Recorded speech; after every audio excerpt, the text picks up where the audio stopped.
आज हम बात करेंगे सीपीयू शेड्यूलिंग फॉर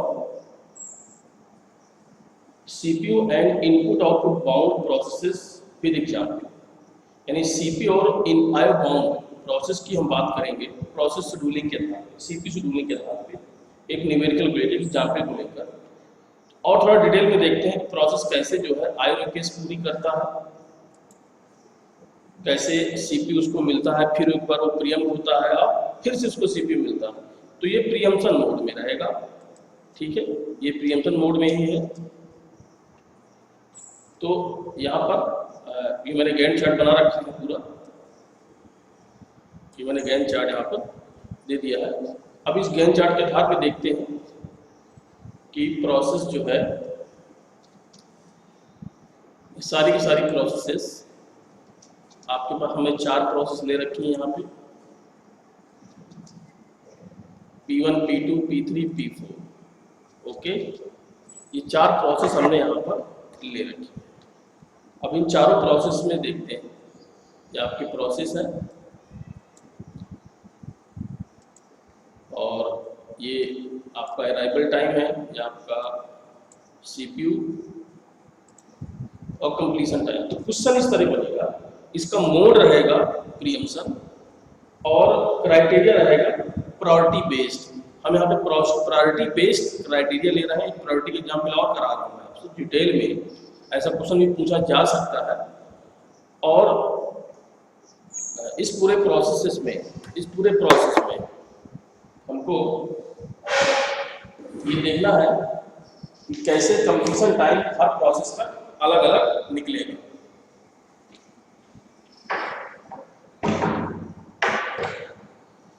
अलग अलग कंप्लीशन टाइम इसमें हम निकालेंगे। तो देखते हैं, हम यहाँ पे जो प्रायोरिटी लिए हुए हैं, देखिए ये जो 1 है ये हाईएस्ट प्रायोरिटी है, इसके बाद फिर 2 आएगा, 2 के बाद 3, सबसे लोएस्ट प्रायोरिटी कौन सी है? 4 है। आपने प्रायोरिटी दे रखी है, प्रोसेस हमारा दे रखा है, अराइवल टाइम दे रखा है, सीपीयू इनपुट। तो देखिए अब हम ये देखते हैं, सबसे पहले हम ये देखेंगे कि हमारे रेडी क्यू में कौन कौन सी प्रोसेस है, कौन कौन सी प्रोसेस पड़ी हुई है। तो देखिए P1 एक ऐसा प्रोसेस है जिसका अराइवल टाइम 0, जिसका अराइवल टाइम क्या है? 0, ठीक है, इसका अराइवल टाइम क्या है? 0 है। तो हम 0 से स्टार्ट करते हैं, 0। तो अब हमें क्या करना है, हमको एक बात का विशेष ध्यान ये देना है कि 0 टाइम पे हमारा जो प्रोसेस है P1, तो P1 तो हमारा पहले एक बार आ जाएगा,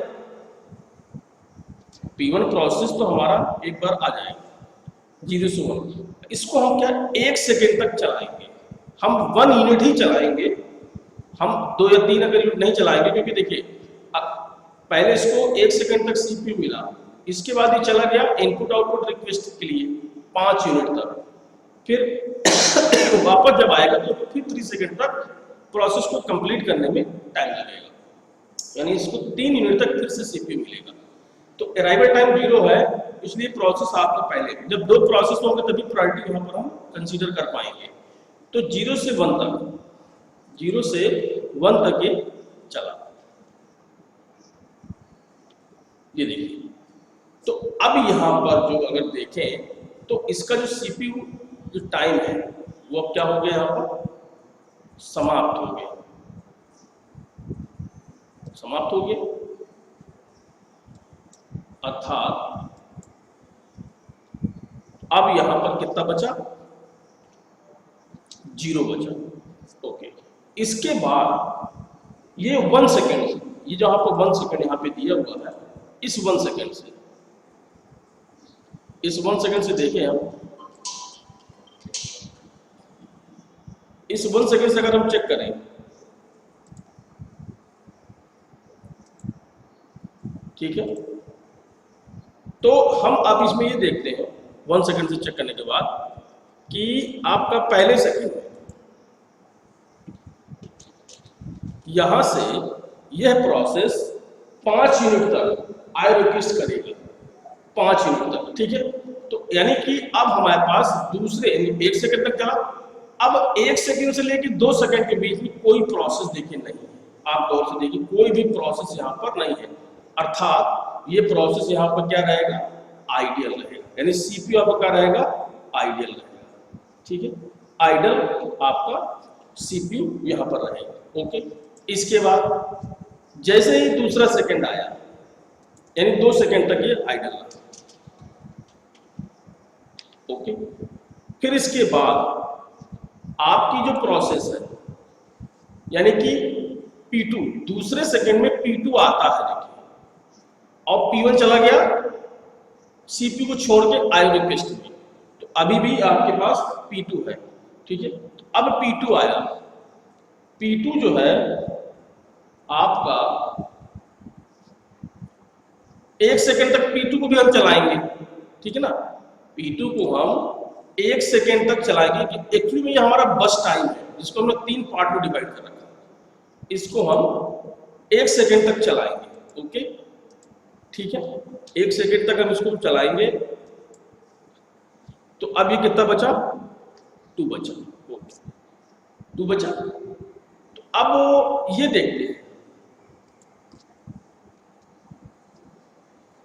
अब देखते हैं 2 सेकंड, 1 सेकंड चला गया, अर्थात अब यहां पर दूसरे सेकंड यानी कि 3 हो गया, 3 हो गया, 3 सेकंड तक चला। अब ये देखते हैं कि तीसरे सेकंड में कौन कौन सी प्रोसेस देखिए हमारे पास आ गई। जरा गौर से देखिए, P3 भी आ चुका है रेडी क्यू में, P4 भी देखिए आ चुका है रेडी क्यू, यानी कि अब 3 प्रोसेस हैं आपके पास। देखिए P2, P3, P4, ये 3 प्रोसेस हैं। अब इन 3 प्रोसेसेस में देखना है। ठीक है, P1 आपका 1 सेकंड ये चल चुका, वेट कर चुका, 1 सेकंड ये वेट, 2 सेकंड P1 तक वेट कर चुका है, क्योंकि 5 सेकंड तक IO रिक्वेस्ट करेगा, अपने कंप्लीट करेगा इनपुट आउटपुट रिक्वेस्ट को। तो P2, P3, P4, अब इन दोनों में अगर प्रायोरिटी देखें तो सबसे हाई प्रायोरिटी किसकी है, P3 की है। देखिए किसकी प्रायोरिटी सबसे हाई है, P3 की।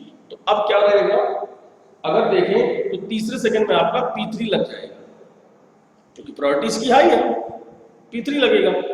अब P3, आपका जो P3 प्रोसेस है वो आपका 1 सेकंड तक चलेगा। मैं इसको 1 सेकंड तक ही चलाऊंगा, 1 सेकंड तक चलेगा। ओके,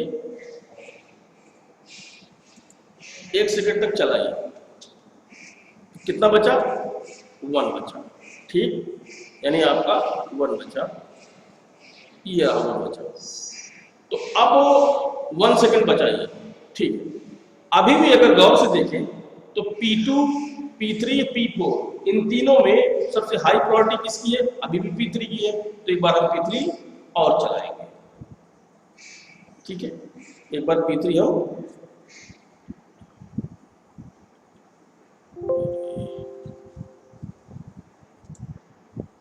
P3 को हम और चलाएंगे। ओके, तो यहाँ पे कितना हो गया था, यहाँ पे 1 सेकंड चलाए तो 4 हो गया, इसके बाद 1 सेकंड चलाए तो कितना हो गया, 5 हो गया, यानी 5 सेकंड तक चला। तो इससे क्या होगा कि P3 का जो पहले, अब P3 हमारा क्या हो गया, 0 हो गया। देखिए अब ये हमारा 0 हो गया। ठीक है, अच्छा, अब 0 हो गया तो अब हम इसको क्या देंगे, यहाँ पर सॉरी, अब इसको हम 0 देंगे। तो बढ़ा लेते हैं इसको यहां से, यहां पर इसको 0 देंगे। ओके, 0।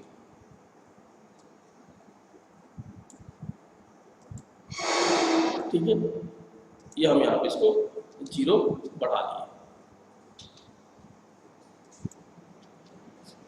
यानी कि P3 अब आपका 0 हो गया। अब P3 कहाँ जाएगा, 3 सेकंड के लिए इनपुट आउटपुट रिक्वेस्ट करने जाएगा। यहां से 5वें सेकंड से ये जाएगा। ठीक है, तो जब ये 5वें सेकंड से जाएगा,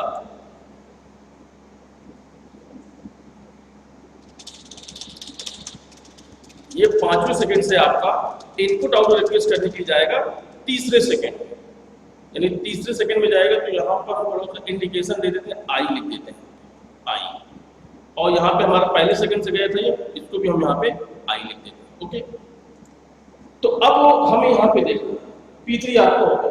अच्छा, P3 चला गया आई रिक्वेस्ट के लिए, अब P3 तो आपका चला गया, अब कौन बचा? P2 और P4।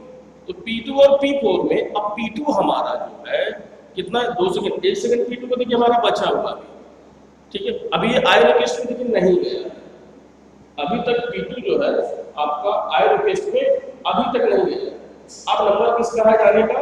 P3 का नंबर है, ठीक है। तो P3 जाएगा, तो P3 को हमने आई रिक्वेस्ट के लिए भेज दिया, तो P3 चला गया। अब क्या बचा हमारा? P2 और P4 देखिए यहाँ पे बच रहा है, ठीक है। अब हम किसको चलाएंगे? जाहिर सी बात है P3 के बाद हमारा P2 हमारा चलेगा ही चलेगा। P2 क्यों चलेगा? कि इसका जो है आपका प्रायोरिटी हाई है, ठीक है। तो यहाँ पर आपका ब्रेक थ्रू ना देके थोड़ा आगे बढ़ा लेते हैं, इसको हम 0 कर देना है, ठीक है। अब 0 कर देंगे तो अब आपका P2 कब होगा? जब P2 यहाँ से एक पॉइंट चला जाएगा, एक पॉइंट और ये एग्जीक्यूट होगा। तो अब यहाँ पर क्या हुआ? 6 हुआ, ओके, ये आपका 6 हुआ। अब यहीं से 6 पॉइंट से ही अगर देखें तो 6 पॉइंट से ही आपका जो P2 है, P3 तो आपका चला गया। अब हम P2 की बात करते हैं। देखिए P2 अभी यहाँ पर P2 को हमने लगाया P3 के बाद 6वें सेकंड तक आपका P2 चला फिर से, ठीक है। तो P2 अगर 6वें सेकंड से चला तो हमको क्या देखना है? 6वें सेकंड से आपका अगर कंडीशन देखिए, अगर तो यहाँ से तो आपका P3 आ गया आई रिक्वेस्ट के लिए। अब P2 को हमने चला दिया तो P2 हमारा हो गया कितना? P2 अब हमारा हो जाएगा यहाँ पे 1 होगा, 0 नहीं होगा, 1 होगा, ओके। तो जब एक पॉइंट P2 चल गया तो अब ये देखते हैं 1 ये हो गया, ठीक है। तो अब हमें ये चेक करना है, यहाँ तक चेक करना है कि कहीं P1 तो नहीं आ गया वापस। जी हाँ, P1 आ गया। देखिए कैसे? 1 2 3 4 5, यानी इसका इनपुट आउटपुट रिक्वेस्ट पूरा हो चुका है, अर्थात P1 आपका फिर से आ गया। तो अब आपका P1 फिर से आ गया, तो अब सीधे कौन शेड्यूल होगा? ऑब्वियसली P1 की जो प्रायोरिटी है अभी कंडीशन में देखा जाए तो इसकी प्रायोरिटी P2 की कितनी है? फिलहाल 3 है, इसकी कितनी है? 2 है, और इसकी कितनी है? P4 की 4 है। तो 2 हमारा शेड्यूल होगा, अर्थात हमारा P1 जो है शेड्यूल हो जाएगा फिर से। P1 हमारा फिर शेड्यूल हो गया। P1 चला एक पॉइंट, फिर P1 चलेगा एक पॉइंट आपका 7, ये 7 हो गया, ठीक है। अब 7 हो गया तो अब यहाँ पर हो जाएगा 2, यहाँ पर कितना हो जाएगा? 2 हो जाएगा, क्योंकि अब वो तो फिर से आ गया ना 2। अब ये देखते हैं कि P1 एक पॉइंट चला, तो अब हम P1 को चाहे तो एक पॉइंट और बढ़ाएंगे, क्योंकि इसकी प्रायोरिटी हाई है, तो P1 हमारा कंटिन्यू चलेगा। P1 अब यहाँ पे P1 कितना हो गया? 8 पॉइंट हो गया। तो P1 हमारा मोस्टली अब क्या बचा? P1 के पास 1 बचा, ठीक है। अब P1 के पास 1 बचा। अब हम ये देखते हैं, P1 8 पॉइंट तक चला गया। अब सवाल ये आता है कि हमारा जो P3 है यहाँ से, ये हमारा P3, ठीक है।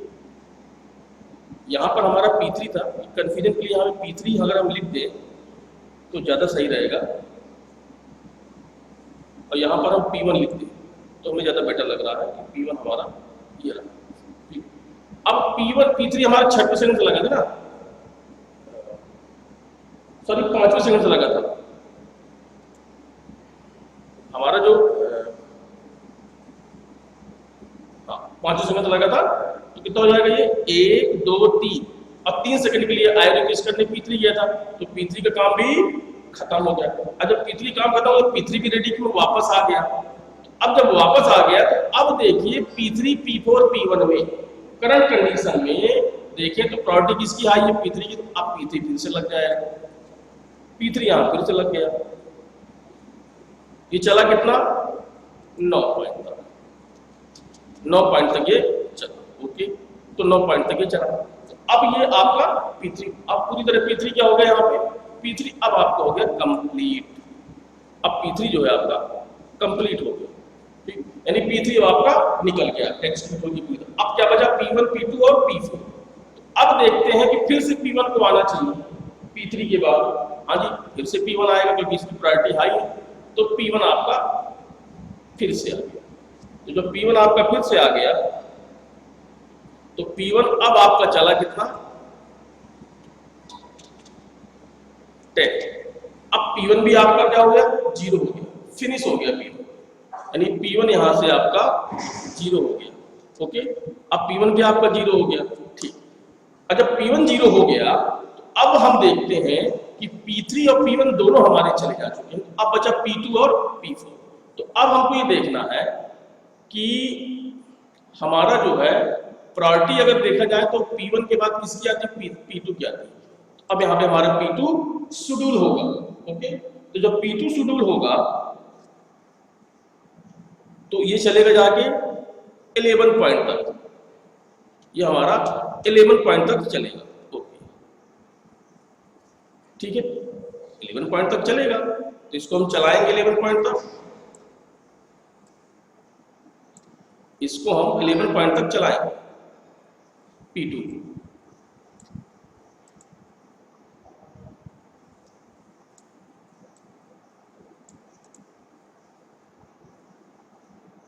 ओके,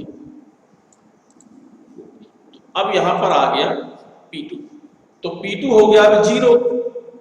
अब P2 चला गया आयो रिक्वेस्ट में, तो P2 कहां से गया आयो रिक्वेस्ट में, इस 11 पॉइंट से गया, ये 11 पॉइंट, यानी 11वें सेकेंड से P2 आपका चला गया कहां, आयो रिक्वेस्ट के लिए। P2 चला गया आपका ये लिए, P2 चला गया आयो रिक्वेस्ट के लिए। अब इसके बाद जब P2 चला गया, अब 11 के बाद अब क्या आपका शुरू होगा, जाहिर सी बात है आपका P4 शुरू होगा। जब आयो रिक्वेस्ट चला गया तो P4 को हम सीधा अगर हम चाहें तो P4 को हम 2 पॉइंट तक चला सकते हैं। तो अगर 2 पॉइंट तक चलाएंगे तो ये हो जाएगा 0, अर्थात यहां पर हम क्या दे सकते हैं, 30। ओके, अब जो ये वाला शेड्यूल है, ये इसमें हम क्या करें, ये अब आपको क्या हो जाएगा, अब ये 0 हो गया P4, अभी जो है P2 का 2 पॉइंट ये रहा, 1 पॉइंट बचा है, 3 सेकेंड आयो रिक्वेस्ट में नहीं आ सकता। P1 भी जा चुका है, P3 भी जा चुका है और P2 भी आपका जा चुका है। आपका P2 का भी प्रोसेस टाइम पूरा नहीं हुआ है, बेसिकली ये 0 होकर चला गया था ना, तो इसका भी एक टाइम बचा हुआ, तो P2 अभी आयो रिक्वेस्ट में है तो आ नहीं सकता। P4 भी चला जाएगा आयो रिक्वेस्ट में, तो P4 2 पॉइंट के बाद 0 हुआ, अब इसको भी जाना है। अब क्या है कि यहाँ पर जो है अगर हम P4 के बाद देखें, 13 के बाद अगर हम देखते हैं कि अब क्या प्रोसेस लगेगी, तो अभी देखिए 2 पॉइंट था, तो ये जो है 13 से P4 यानी कि अब ये चला जाएगा आपका आइडल स्टेट में, ये आइडल स्टेट में जाएगा 1 सेकेंड के लिए, CPU आपका फिर खाली बैठेगा।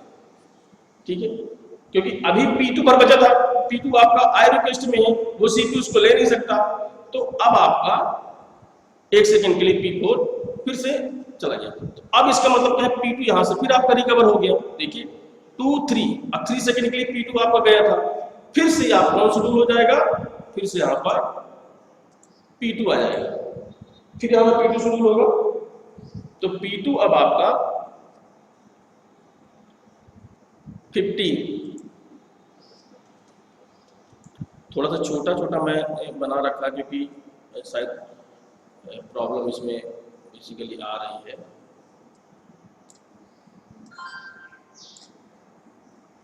थोड़ा बढ़ा दे रहा हूँ इसको,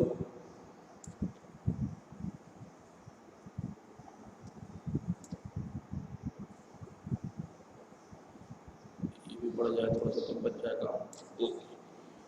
अब यहाँ पर P2 के बाद हम देखते हैं 14 तक P2 चला, P2 भी आपका बाहर हो गया।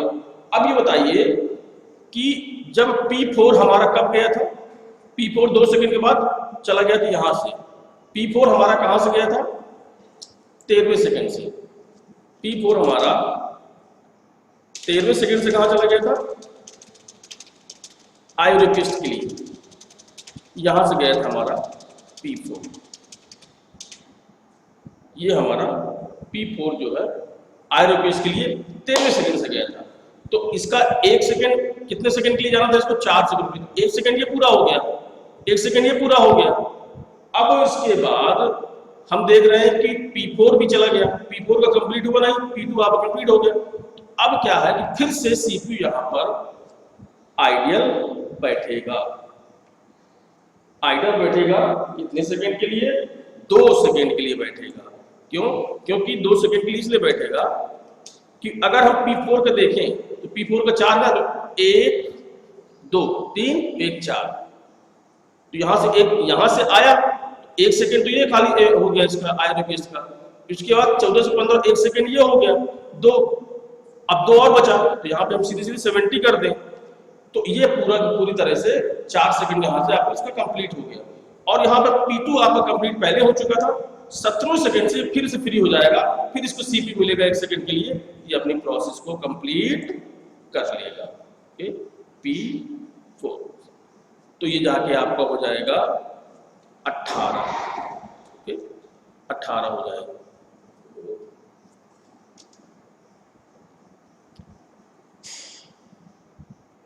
ये आपका 18 हो जाएगा।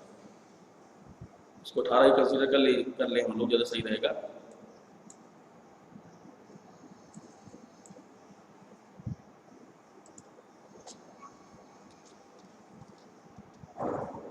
और 70 थोड़ा तो बढ़ा लें, 70 ये था, इसके बाद 80, तो 80 ओके, ये आपका कंप्लीट हो गया। तो इस तरह हम देखें पूरी तरह से, तो आपका गैंट चार्ट कंप्लीट हो गया। ठीक है, ये थोड़ा सा ज़्यादा कंफ्यूजन नहीं है, थोड़ा अगर ध्यान से अगर हम देखें तो हमारा ये कंप्लीट हो जाएगा। अब मैं इसको हटाई दे रहा हूँ यहाँ से। ठीक है, तो ये आपका बहुत मज़ेदार सवाल है, अगर आप इसको ध्यान से करेंगे तो ऑब्वियसली आपको क्लियर हो जाएगा। ये कोई बहुत बड़ा मैटर नहीं है कि इसको आप लगा नहीं सकते हैं, कोई दिक्कत भी नहीं है, आप आराम से कर सकते हैं। इसी तरह यहाँ पे हटाना पड़ेगा। ठीक है, और इसको आप घर पे करेंगे तो आपको अच्छी से क्लियर हो जाएगा। अब यहाँ पे हमें कंप्लीशन टाइम देखना है, तो अगर हम सभी प्रोसेस का अलग अलग कंप्लीशन टाइम देखें तो जरा गौर से देखिए। P1 ही कई बार आया, P1 सबसे लास्ट में कहाँ पूरा हुआ, P1 आपको सबसे लास्ट में अगर देखें तो 9 में, ये 9 आपका बन रहा है। ठीक है, तो इसका जो है टोटल टाइम अगर हम देखें तो P1 आपका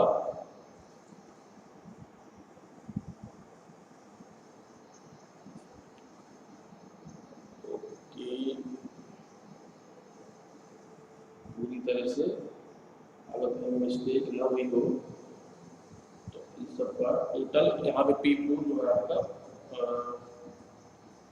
18 है। ये मैं बताता हूँ आपको, क्लियर हो जाएगा।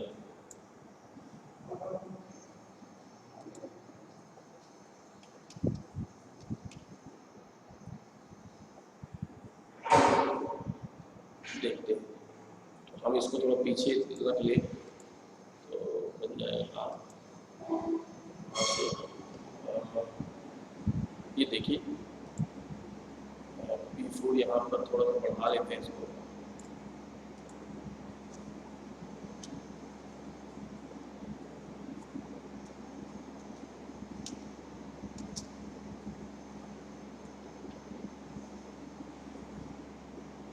तो अब हमें देखना है P1 कंप्लीशन टाइम। तो अब यहाँ पर आपका P1 P2 P3 P1 P3 का आपका 9 था कंप्लीशन टाइम। यहाँ पे ये आपका P3 कंप्लीशन टाइम है। ये थोड़ा सा यहाँ से गड़बड़ हो गया है,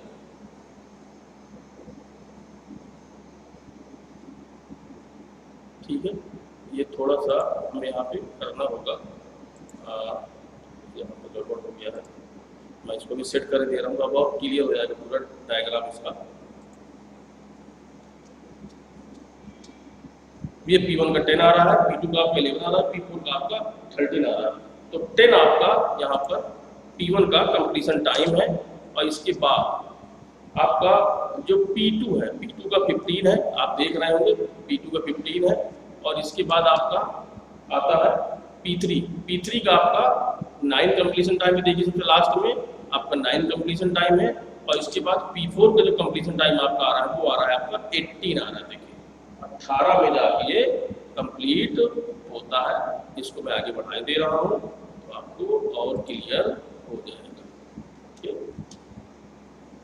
ये देखिए ये 18 में जाके आपका P4 का डायग्राम पूरा कंप्लीट होता है। ओके, तो इस तरह हम ये निकाल सकते हैं कि एक डिफरेंट टाइप की प्रॉब्लम थी जो मैंने आपको डिस्कस की।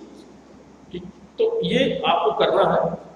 देखिए वही प्रॉपर्टी आपकी एल्गोरिथम है, वही प्रोसेस आपको दिया है, अराइवल टाइम आपको दिया है, C2 दिया है, ये इनपुट आउटपुट टाइम आपको दिया हुआ है, इसमें कितना दिक्कत नहीं है।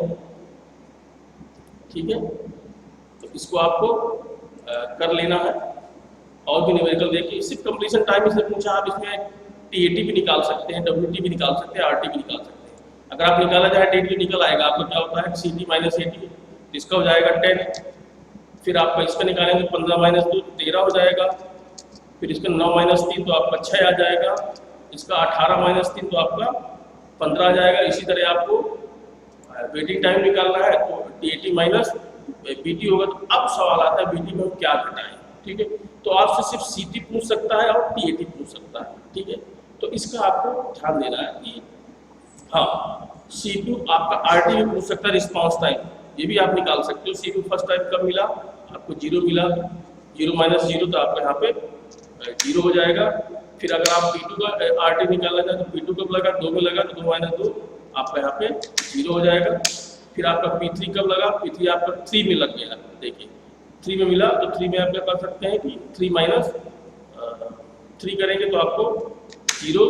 इसके बाद फिर आप 4 की बात करें तो 4 आपका P4 आपका कब लगा, स्टार्टिंग में जाके 11 में लगा जाके, तो 11 माइनस 3 करेंगे तो आपका 8 आ जाएगा। तो इस तरह रिस्पॉन्स टाइम भी निकल आएगा। और टर्नअराउंड टाइम माइनस BT है। अब ये देखते हैं BT में, देखिए अगर दोनों को हम बस टाइम हमारा पूरा टोटल ये है तो 5 3 8 8 1 13, तो टोटल हम इस तरह आपका वेटिंग टाइम नहीं निकाल सकते, सिर्फ कंप्लीशन टाइम भी हम यहाँ पर निकाल सकते हैं जो हमने आपके सामने रख दिया। Okay, thank you.